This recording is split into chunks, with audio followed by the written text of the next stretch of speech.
Dans cette vidéo, nous allons revoir les notions importantes liées aux droites.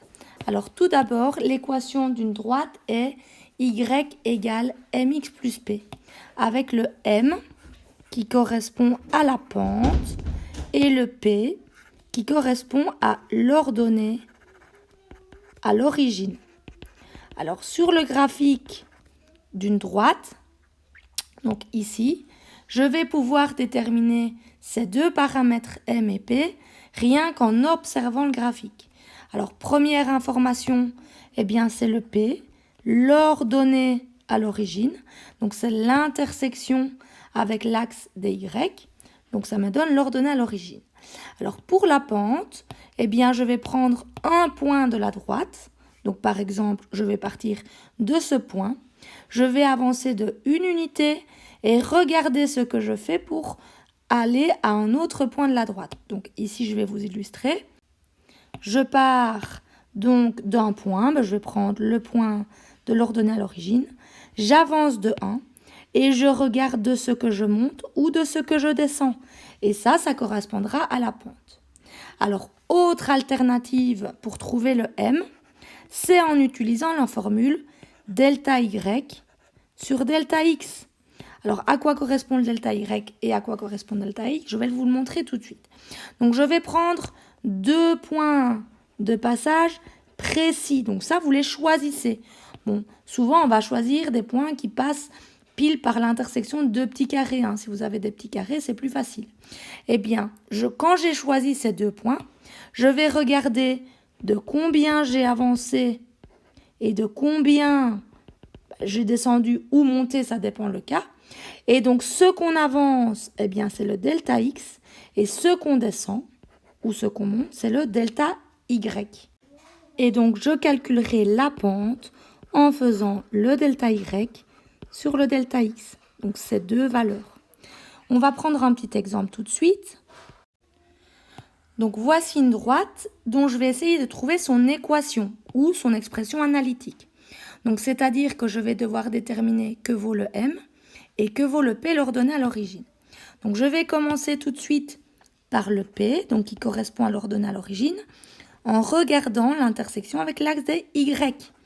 Donc, ici, mon p vaut, si je compte par rapport à ma graduation, je vois que p vaut 4.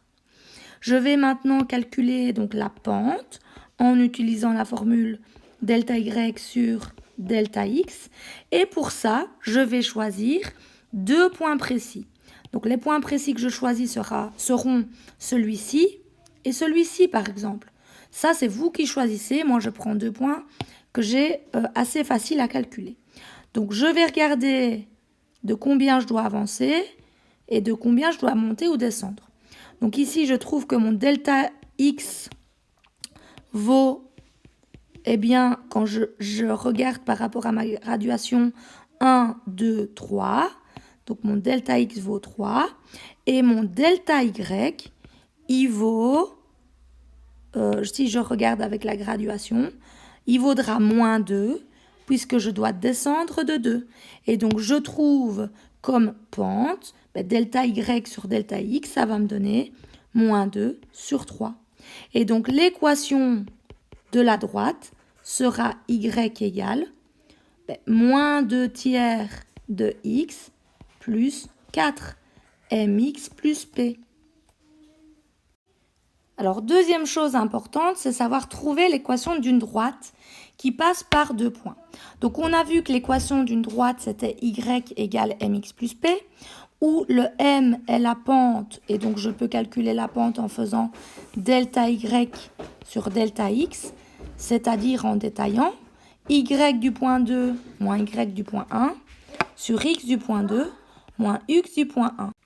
Et ensuite, pour déterminer le p, eh bien j'isolerai, c'est-à-dire que je reprends l'équation et je vais isoler le p.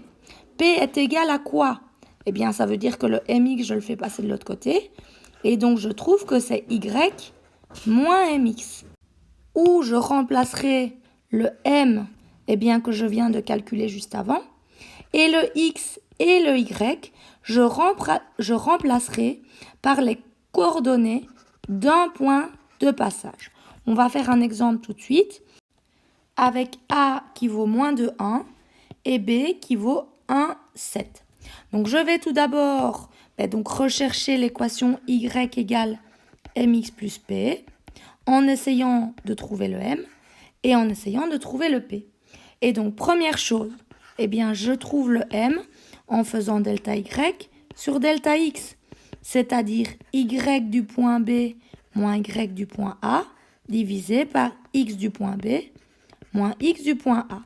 Et donc j'obtiens x du point B c'est 7 moins y du point B, 7, moins y du point A qui vaut 1, divisé par x du point B qui vaut 1, moins x du point A moins 2, moins 2, ça va me donner plus 2.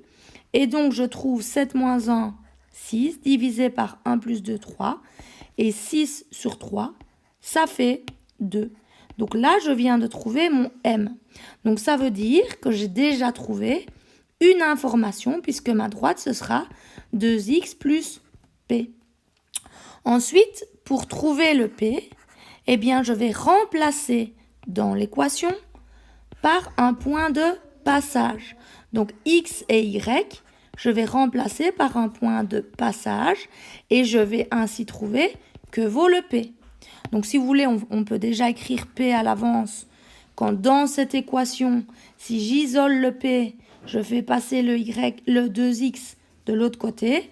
Donc j'aurai que p est égal à y moins 2x en isolant le p.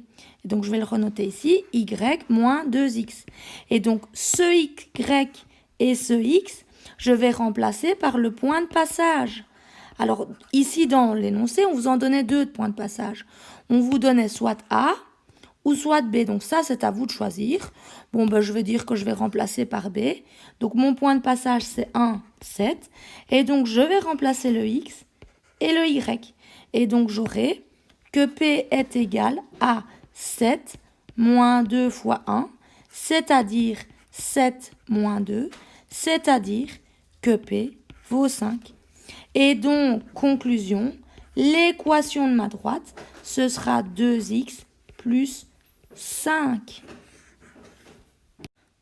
Dernière chose importante, c'est calculer la racine d'une droite. Alors la racine, parfois ça s'appelle aussi le 0. Alors graphiquement, c'est ce qui touche l'axe des x.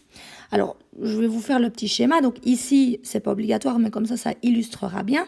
Là, je trouve que le m vaut 3 et le p vaut 2. Et donc si je veux tracer ma droite qui correspond, je sais que p vaut 2 et que quand j'avance de 1, je dois monter de 3. Et donc ma droite, elle est plus ou moins comme ça. Ça va, ça c'est la droite dont j'ai donné l'équation, donc 3x, y égale 3x plus 2. Donc moi, je cherche la racine, c'est-à-dire en fait, je cherche la valeur qui va croiser l'axe des x. Alors pour ça, comment faire?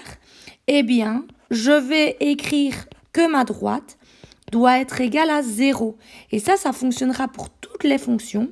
Quand vous devez trouver la racine, on mettra toujours égal à 0. Et donc après, j'isole. Et donc en isolant, je vais trouver 3x est égal à, si je fais passer le 2 de l'autre côté, j'aurai moins 2. Et enfin, j'aurai x est égal à moins 2 tiers. Puisque pour passer de 3x à x, j'ai divisé par 3. Donc je fais la même chose de l'autre côté. Donc ici, la racine, par rapport à mon dessin, c'est comme si j'étais à moins 2 tiers. Alors je vous remets un deuxième petit exemple. Si j'ai la droite qui est notée par y moins 2x plus 6 égale 0. Alors ici, si vous remarquez, la droite, elle n'est pas notée de manière normale. C'est-à-dire que ce n'est pas écrit sous la forme y égale. Donc ce que je vous conseille de faire, c'est toujours de l'écrire sous la forme y égale. Et donc là, en faisant passer le moins 2x et le plus 6 de l'autre côté, je trouve que ma droite, c'est y égale à 2x moins 6, puisque les signes changent. Ensuite, je vais calculer la racine. Donc pour ça, je vous ai dit on prend l'équation de la droite et on met égal à 0 parce que je veux trouver la racine. Et puis j'isole. Et donc vous allez trouver 2x est égal à 6 et enfin x est égal à 3. Et donc la racine de cette droite est x est égal à 3. Alors, on peut vérifier si vous voulez assez rapidement. Donc là, le m vaut 2 et le p vaut moins 6. Donc, quelque part ici, j'ai moins 6. Et quand j'avance de 1, je dois monter de 2. Et à chaque fois comme ça, quand j'avance de 1, je monte de 2. Quand j'avance de 1, je monte de 2. Eh bien, vous allez avoir votre droite et la racine passera bien par 3.